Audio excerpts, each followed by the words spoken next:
Müğənni İzzət Bağırov özünə ad günü edir. Axşam nöqtası xəbər verir ki, məclis şəhər restoranlarından birində keçirilir.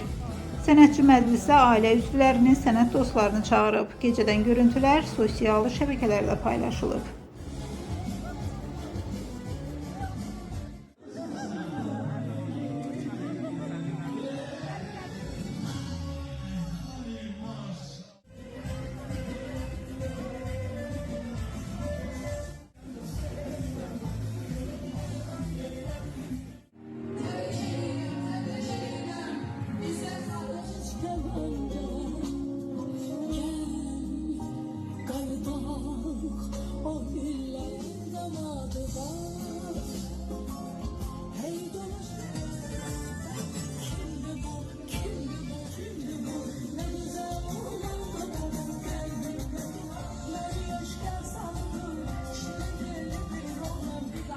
Kardeşimizi 100 yaşasın tebrik edirik. Hem destek olduğum Tornado'nun getirmesidir.